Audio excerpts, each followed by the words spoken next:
Clara felt the ache in her bones settle deep, a familiar companion to the scent of stale coffee and hot grease that clung to her uniform. The Starlight Diner was less a star and more a flickering bulb on the verge of burning out, much like her own hope. Each shift was a marathon of cracked vinyl booths, sticky tabletops, and the low, constant hum of the ancient refrigerator.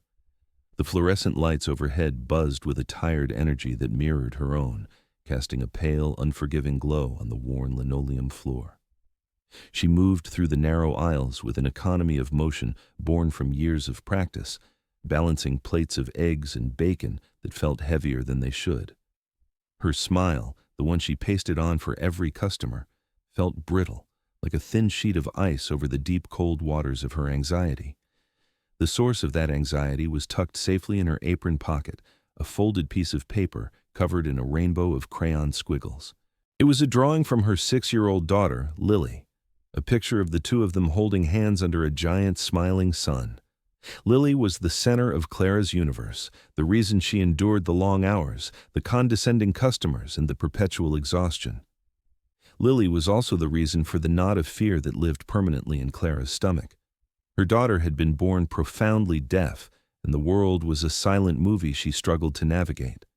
The hearing aids that gave her access to sound, to her mother's voice, to music, were failing.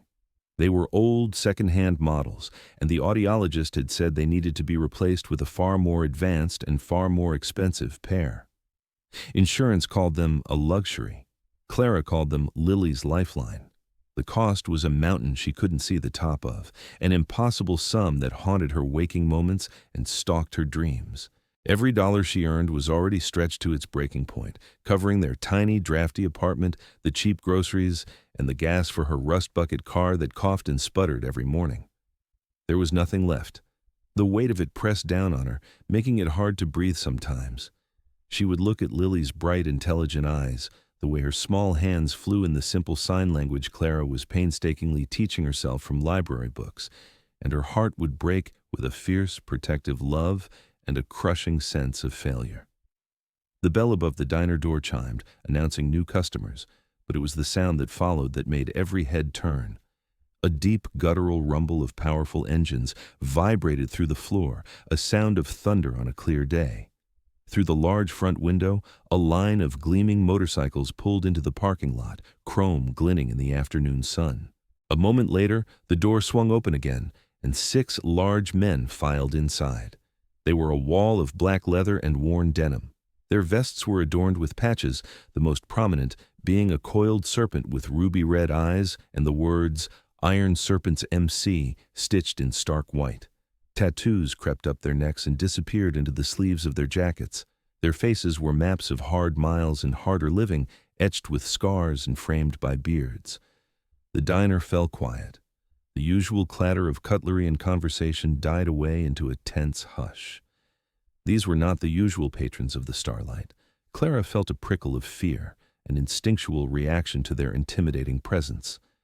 They surveyed the room with calm, assessing eyes before moving toward the large corner booth, their heavy boots thudding against the floor.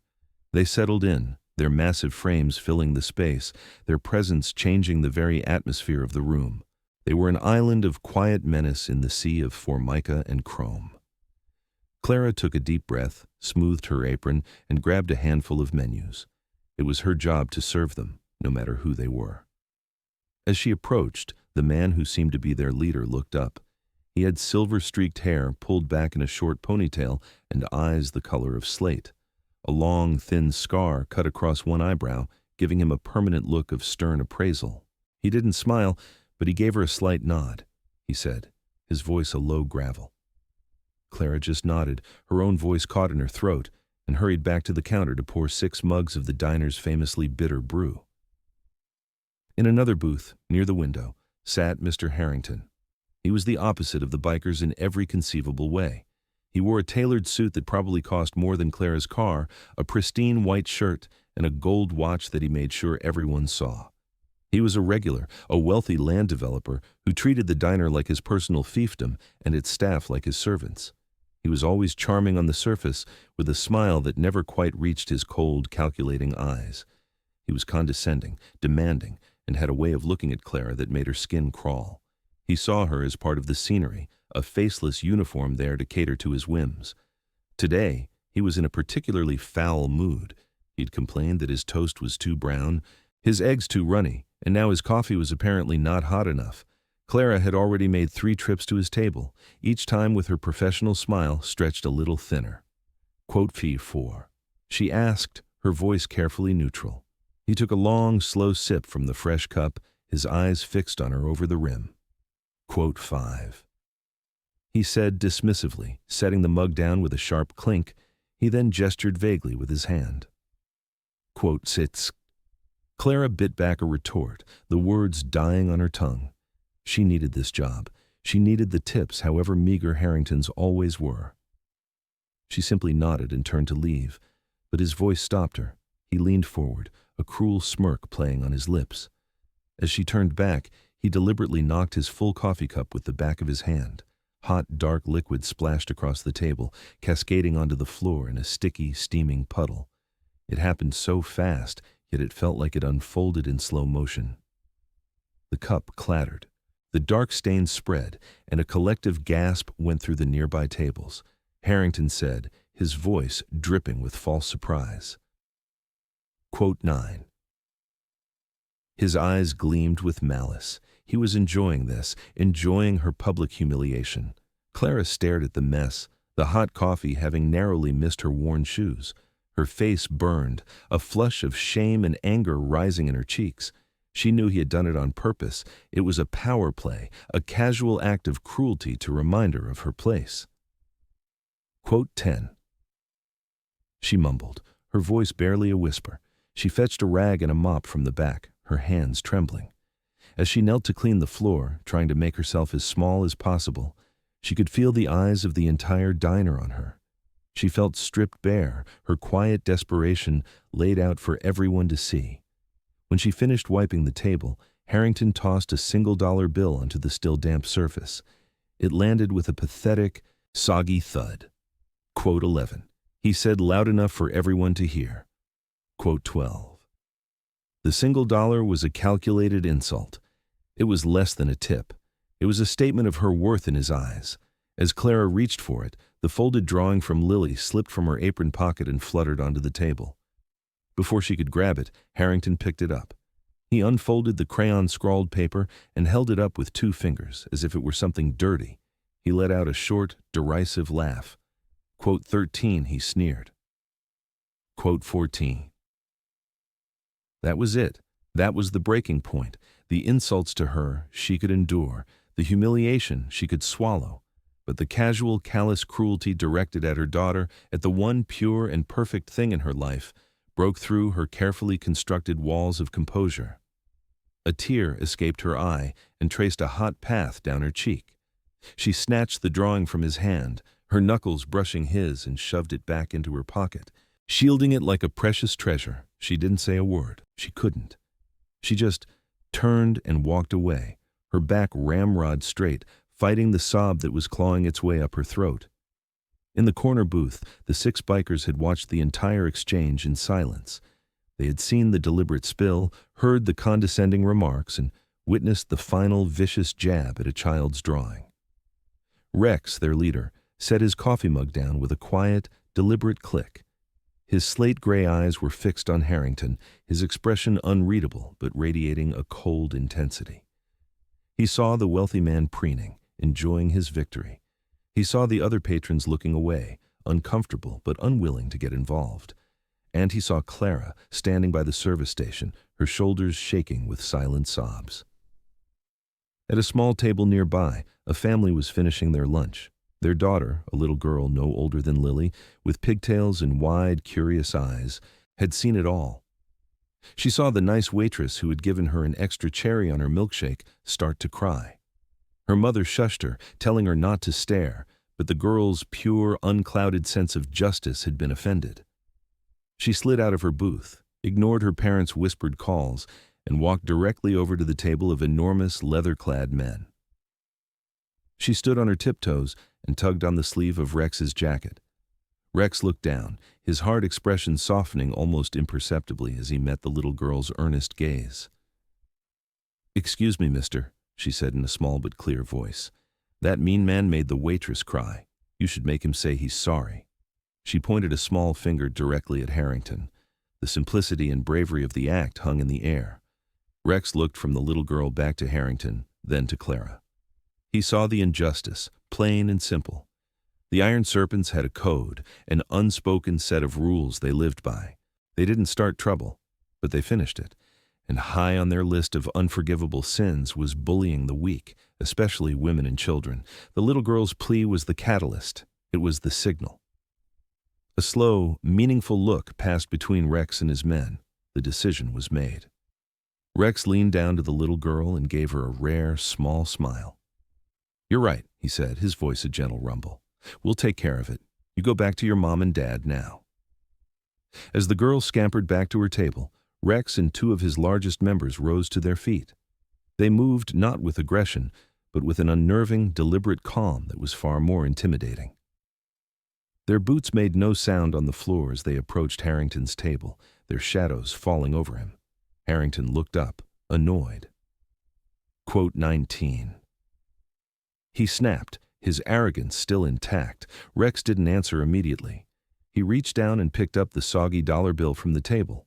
He held it between his thumb and forefinger, then placed it carefully back in front of Harrington. "I believe you dropped this," Rex said, his voice flat and devoid of emotion. "Along with your manners." The other two bikers stood silently behind him, their arms crossed, their very presence a formidable barrier. They blocked Harrington's path, a silent living wall of leather and muscle.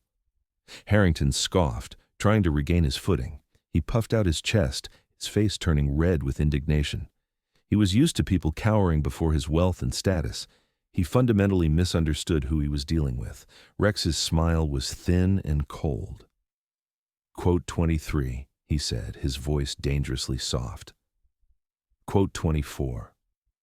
One of the other bikers, a man with a thick neck and a tapestry of tattoos covering his arms, casually pulled out his phone and aimed it at Harrington.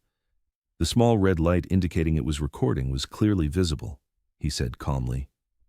Harrington's bluster began to fade, replaced by a flicker of uncertainty. These men weren't reacting the way he expected. They weren't intimidated. They were controlled, organized. "You can't threaten me," Harrington stammered, his voice losing its confident edge. "I am a respected member of this community. I'll have your club run out of town." Rex leaned forward, placing his hands flat on the table. He was not touching Harrington, but his proximity was an invasion of space, a suffocating pressure. "You see, that's where you're wrong," Rex said, his voice dropping to a low, menacing whisper. "You're not a respected member of the community. You're a bully, a coward who gets his kicks from humiliating a hard-working woman who is just trying to feed her family. We've been coming through this town for years. We know people, we hear things, and we've heard about you." Harrington tried to stand up to push past them, but the biker standing behind him didn't even flinch. He simply placed a hand the size of a small ham, flat against Harrington's chest. It wasn't a shove. It was an immovable statement. Harrington stumbled back into his seat, his eyes wide with a mixture of fear and disbelief. The casual display of effortless strength shocked him into silence. The biker rumbled. The threat was unspoken, but perfectly clear.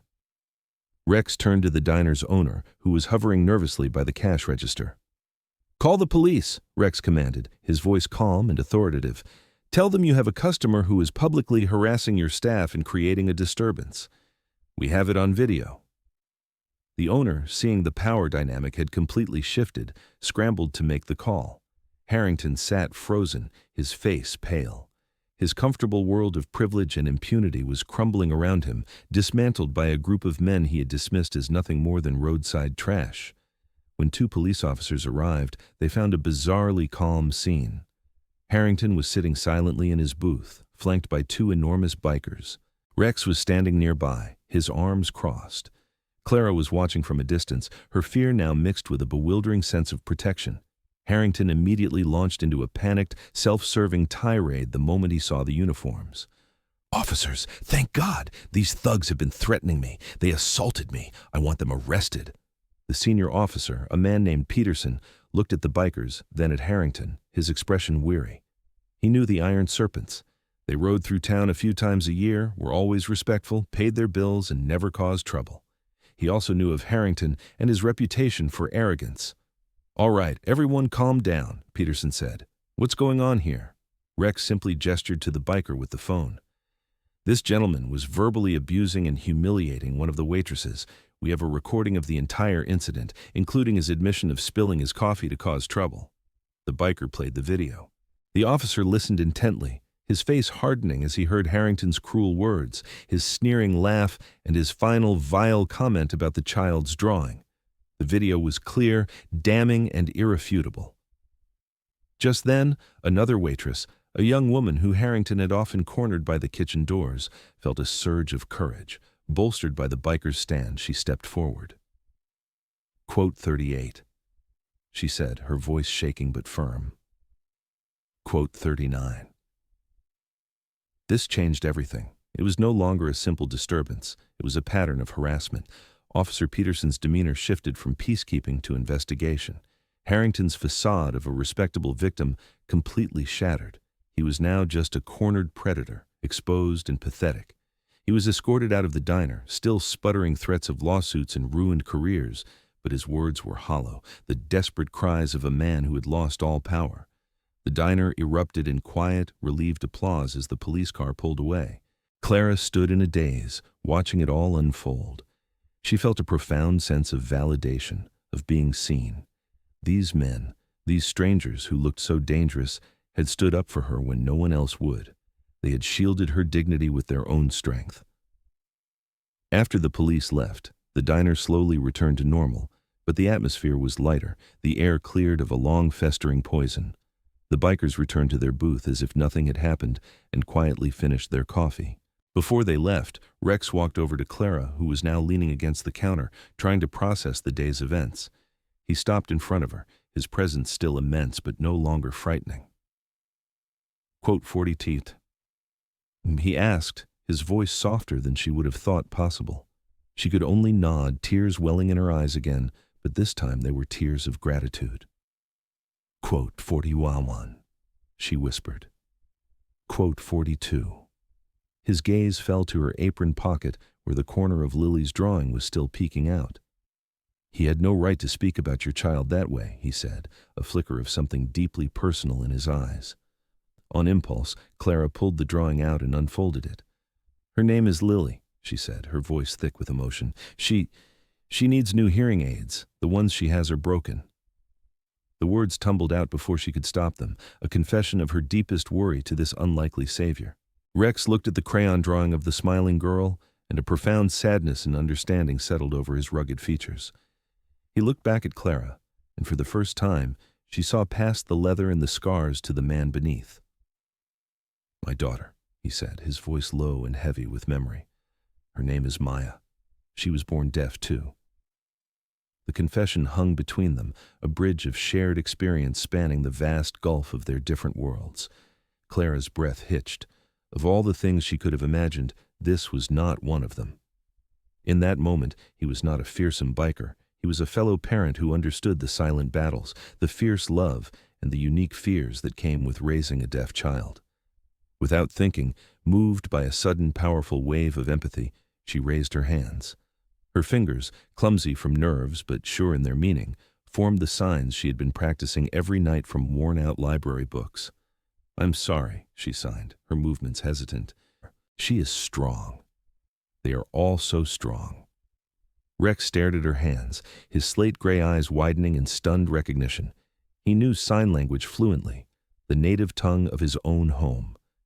To see this exhausted waitress, this woman who had just been publicly humiliated, communicate with him in the language of his daughter's world. It was a blow to the heart. It was an act of incredible, unexpected grace. He saw her then, not as a victim to be rescued, but as a warrior in her own right, fighting for her child with every tool she had. He raised his own hand and signed back, his movements fluid and certain. "Yes, they are." A bond was forged in that silent conversation, stronger than steel. From that moment on, Clara and Lily were no longer alone. Rex and the Iron Serpents did not just ride out of her life. They became a quiet, constant presence. They adopted her. Rex told the club about Clara and her daughter that night, about the waitress who spoke his daughter's language. It resonated with them all. Family was the core of their code, and Clara and Lily were now family. They didn't just give her money. Their help was more practical, more profound. One of the bikers, a man named Scrap, was a genius mechanic. He spent a weekend taking her sputtering car apart and putting it back together, its engine now purring like a kitten. Another member's wife worked in human resources at a local medical clinic and heard about an opening for a receptionist. She pushed Clara's resume to the top of the pile. Clara, with her quiet competence and newfound confidence, aced the interview. The bikers organized a quote, 49 for Lily. Hundreds of motorcycles from chapters all over the state descended on the small town one sunny Saturday, their engines a roaring symphony of support. They raised more than enough money for Lily's new hearing aids, but Rex went one step further. Through his own network, he found one of the best pediatric audiologists in the region who fitted Lily with a state-of-the-art pair of devices that were more advanced than anything Clara could have dreamed of. A year passed. The Starlight Diner was a distant memory. Clara now worked at the clinic, her days filled with polite phone calls and grateful patients instead of sticky tables and condescending patrons. She had a new, sunny apartment in a safe neighborhood, the rent paid on time every month. But the greatest change was in Lily. With her new hearing aids, the world had exploded into sound and color for her. She was chattering constantly, her vocabulary growing by the day. She was at the top of her class, her bright mind finally given the tools it needed to soar. The silence that had once defined her world was now filled with laughter. One afternoon, Clara was at the park with Lily, pushing her on the swings. Lily's laughter pealed through the air, a sound that was still the most beautiful music Clara had ever heard.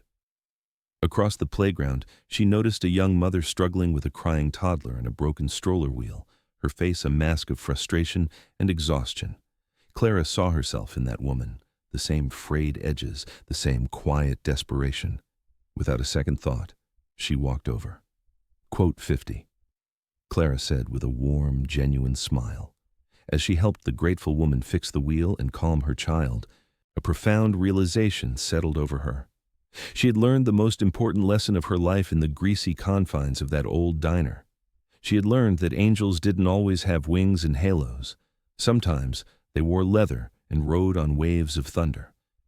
They came into your life when you least expected it, and they taught you that true strength wasn't about enduring hardship alone. It was about seeing the struggle in another's eyes and reaching out a hand, knowing that the family you find can be the strongest family of all. Miles away, in a brightly lit school auditorium, Rex sat in the front row, his large frame an odd but fitting contrast to the small plastic chair. His Iron Serpent's brothers were scattered throughout the audience, their leather vests a startling sight amongst the PTA parents. On stage, his daughter, Maya, now a confident teenager, was delivering a speech in flawless sign language, a spoken interpreter at her side. Her hands danced in the air, weaving a story of overcoming challenges and finding your voice. Rex watched her, a proud, unguarded smile on his face. His phone buzzed in his pocket. It was a text from Clara. It was a picture of Lily at the park, her face alight with pure joy, swinging so high it looked like she could touch the sky. He smiled and typed back a simple message. Family looks out for family. He put his phone away and focused back on his daughter, his heart full. The angels in leather had done their work, their quiet mission of protection continuing, one life, one act of kindness at a time.